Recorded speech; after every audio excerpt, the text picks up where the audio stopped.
Hindi lang po ang Pangulo ang may insertion sa budget.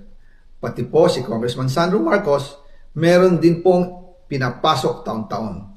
Noong 2023, may 9.636 billion pesos.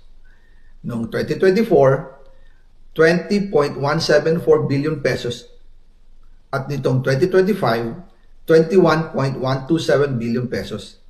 Lahat-lahat, ang kabuuan ay 50.938 billion pesos. At bawat taon po, sa tuwing dumarating ang BICAM budget process, lagi po may utos si Congressman Sandro na ipasok ang mga proyekto niya.